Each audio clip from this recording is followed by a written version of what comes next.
everybody, how's it going today? GoldPlasma231 here, and today I'm here to talk about the 123rd chapter of Oshinoko. And I don't know about you guys, but I think that's a pretty fun number. 1, 2, and 3, 123. I think it's a fun number. But this chapter is titled Bad Move, and this is sort of a recurring theme that will appear in this chapter throughout it. And yeah, this is a monumental chapter in terms of the series, I think, because if most of us are the same, I think most of us read last week's chapter, 2 weeks ago. I forget how this Oshinoko chapter came out, but it was a really big deal of Aqua and Ruby finally learning who each other really is. It was a very big and powerful moment of a chapter, and this chapter starts off really strong, and I think everybody for about the first, 16 pages thought, man, this is an amazing chapter. And then the last page came, and everybody respectively went, what the fuck? Because that is what happens on the last page of this chapter. It is just the biggest moment of, huh? What? No, please no, that's terrible. Like we've ever gotten in Oshinoko.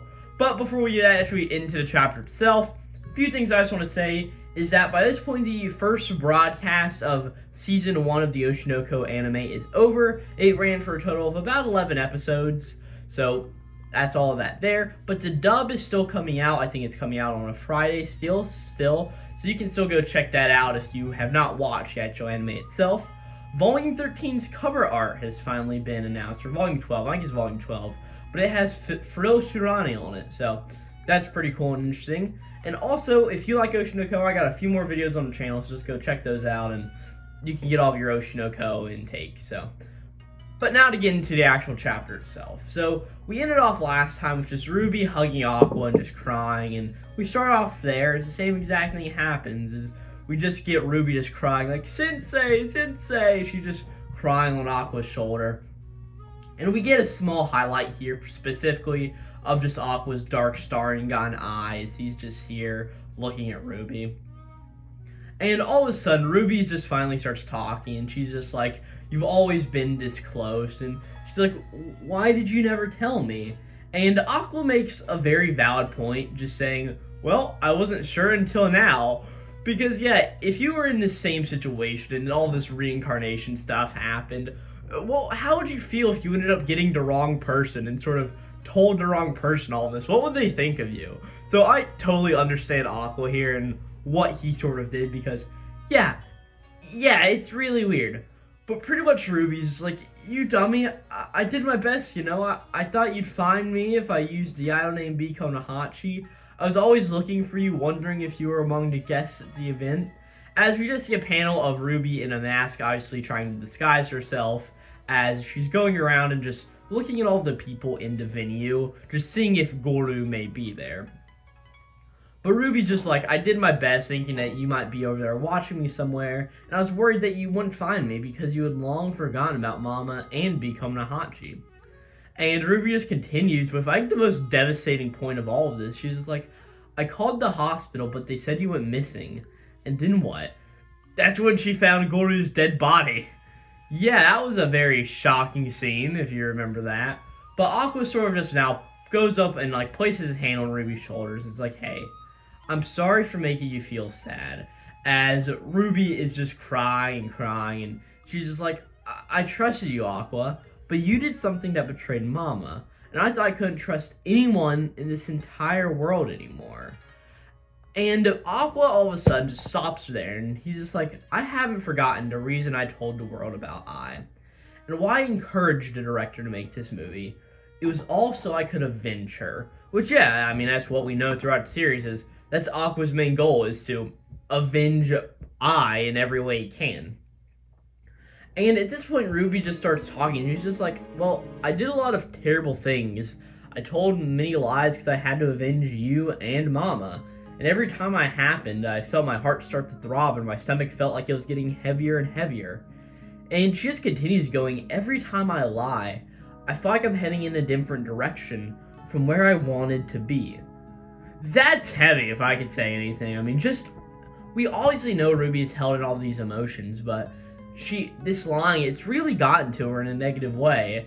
But Aqua in the next panel, we get our highlight of his Dark Staringon, as he's just like, hey Ruby, it doesn't suit you at all. As Ruby just starts to cry more, just like, but Mama said idols would lie. And Aqua sort of just pulls her in for a hug, like holding her head against his chest, and he's just like, I and you are different people. Stop chasing your shadow.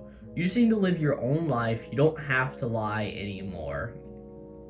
And yeah, Ruby just starts crying even more and is just crying over all of this. And we get a few shots of her eyes, obviously showing that she doesn't have her Dark Staringon anymore. She doesn't really have one on at all at this point.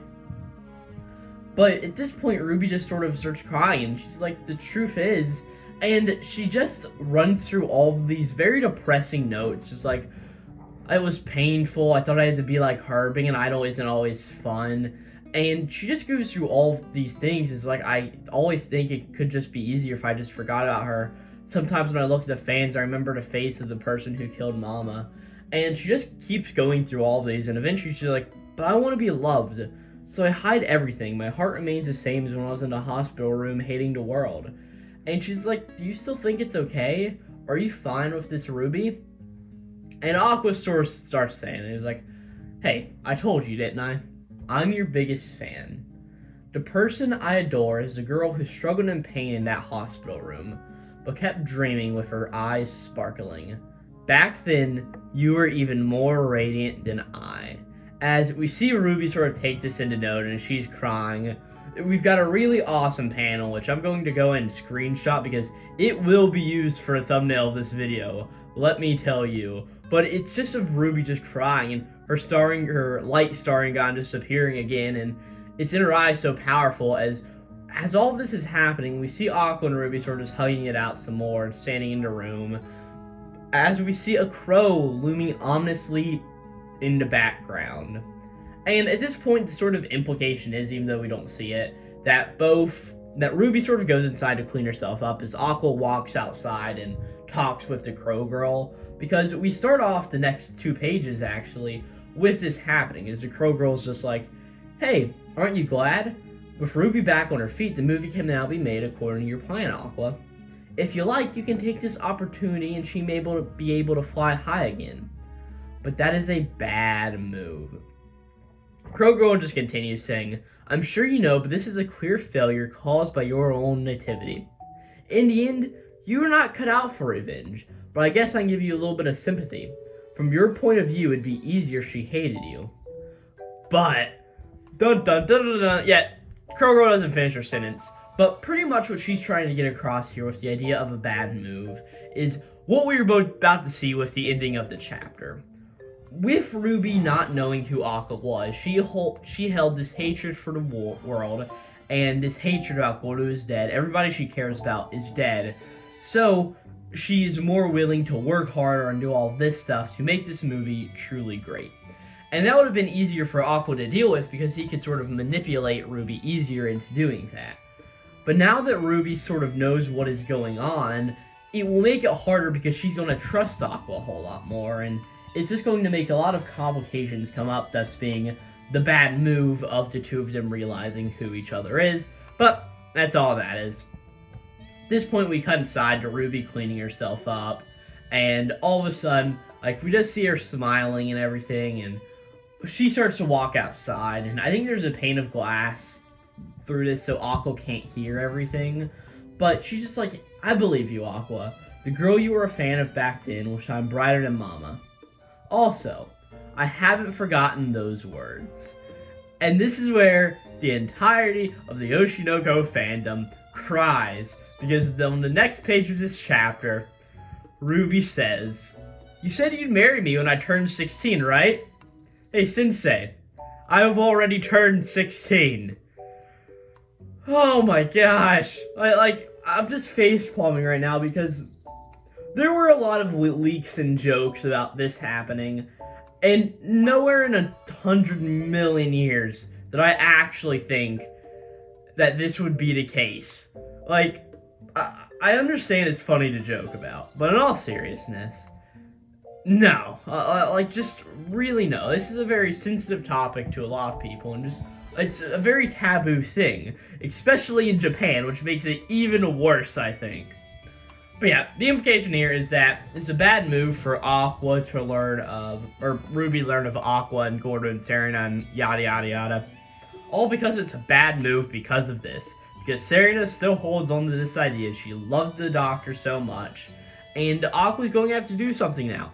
Because I don't think this is going to fly. I really don't think so.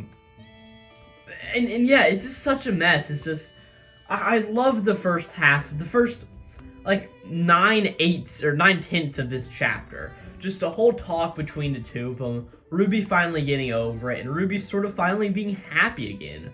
All to lead up to just the idea of, hey, you want to marry now? I'm legal. It's just like, why? Why? But I don't really have too much else to say. This is an Oshinoko chapter for sure, and one that will not be leaving the brain for a while.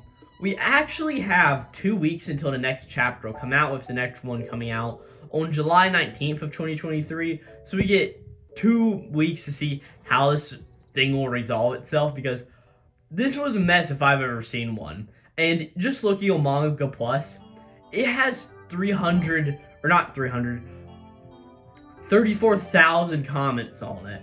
And I'm just going to open them up a few and just, like, take a look at a few of them. And it's just, and people are just saying, like, they can't handle this ship. And it's just, like, one of them saying, like, Ruby yes, Ruby no. It's just such a funny thing to where everybody's sort of on the same page of good first chapter, last half, you're like, what the fuck? But that's all I've got to say about Oshinoko chapter 123, titled Bad Move. We'll be back here in 2 weeks with the next review. I am sorry this review's going out a little bit late, just had some issues filming and doing all that sort of thing, but, well, I did film once, but I think it came out really terribly, so I don't feel like uploading that version of it, but that's besides the point. I really enjoyed this Oshinoko chapter for the first half of it. Hope you did too. If you've sort of got the same ideas as me, well, why don't you hit the like button, subscribe, and do all that good stuff, and I don't have too much else to say. Oshinoko chapter, and yeah, this is GoPlasma231.